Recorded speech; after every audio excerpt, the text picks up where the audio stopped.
Welcome back to The Beholder.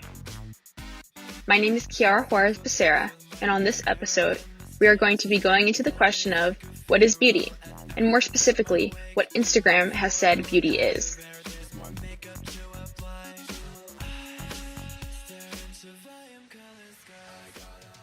When Dr. Gross told us we could do a podcast about anything, I had no idea where to start. She asked me, "What do you like?" Well, I didn't really know what I liked.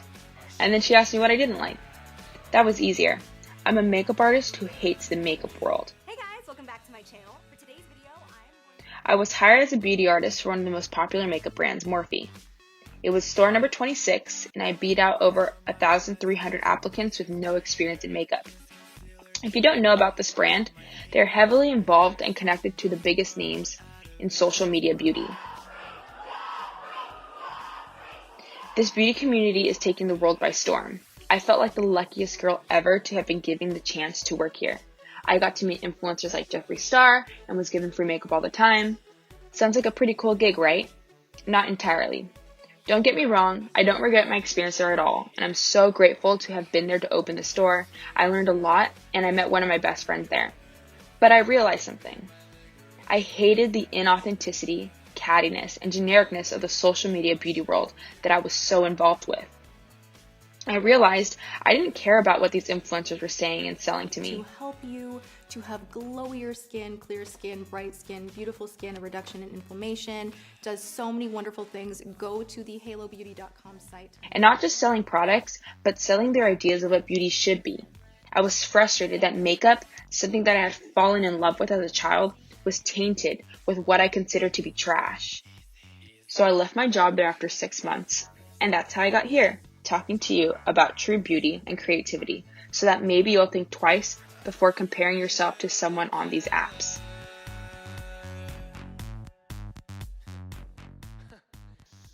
Throughout this podcast, you'll be hearing parts of my interview with my old manager at Morphe. Mary is someone I have so much admiration for as an artist in person. What made me think of Mary for my interview was that she doesn't really care about social media influencers or what is considered to be trendy. She's just one of the best souls I've come across and a perfect person to speak on this topic.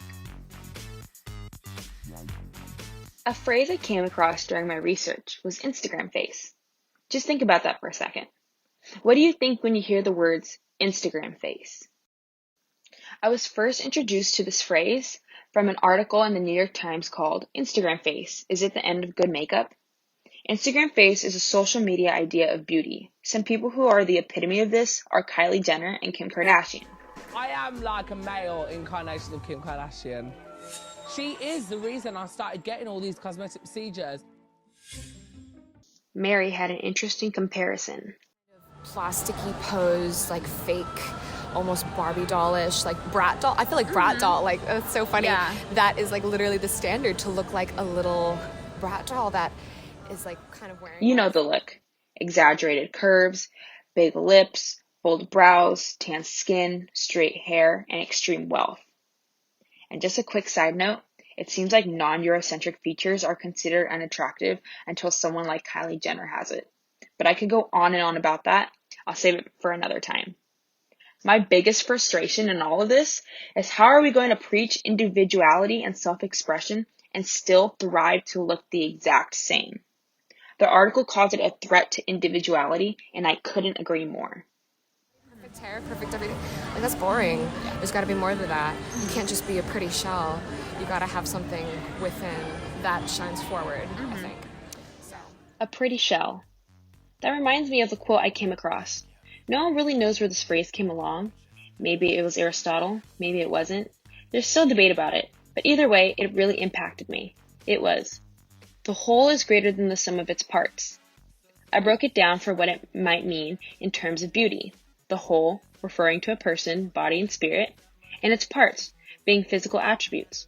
Based on that, I'm translating this quote to mean that a person is more than their physical traits. Take it from a man that loves what you got. Hey, baby girl, you a star. Don't let him tell you you're not. Now is it real? I eyebrows, fingernails, hair, is it real? If it's not, girl, you don't care. Cause what's real is something that the eyes can't see, that the hands can't touch, that them bras can't be, and that's you. Never let them see your friend. And if you need a friend to So, what are the standards of beauty? When really there is no beauty standard.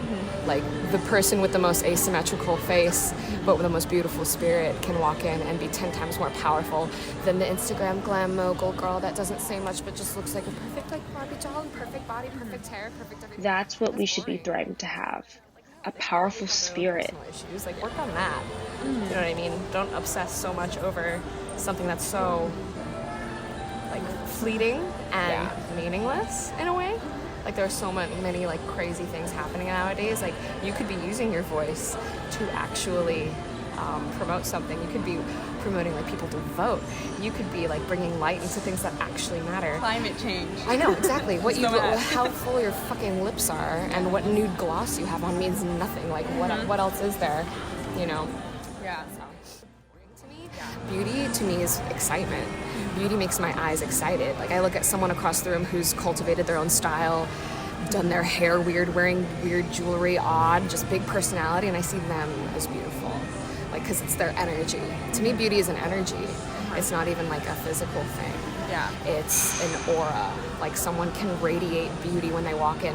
Versus, I'm sure you've met like super beautiful people who are kind of nasty and blah and boring. And are they really beautiful? After a while, after you're talking to them, you're like, oh God, I want to go get coffee. I want to go over there to the other side. Your spirit, your energy. That's what's beautiful. Your love for people, your heart for justice. Nothing else matters. A person can have a tiny waist or solid abs and a great looking face to complement that. But does their energy and spirit reflect the things that truly matter? The things that won't wither away?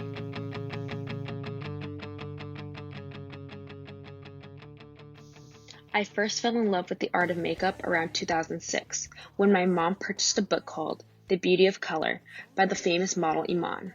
Iman, being a black woman in beauty, faced a lot of obstacles that a white woman wouldn't have.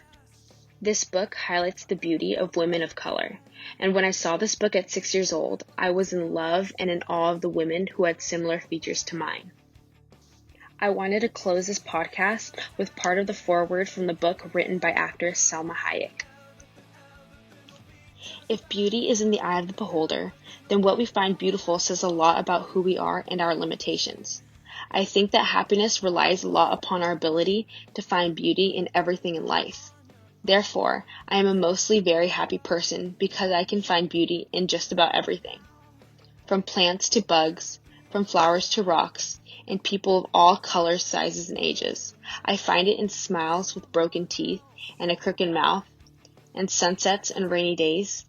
And most of all, I find it in the courage to be unique and the passion to discover and celebrate who we are as individuals. you're away. It just takes some time, little girl, in a little out the right. Everything will be just fine. Everything will be alright.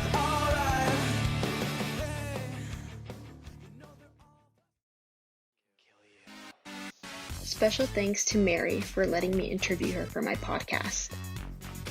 Shout out to YouTube. Without it, I wouldn't have any good music on here. And lastly, shout out to Iman for writing that book that impacts me till this day.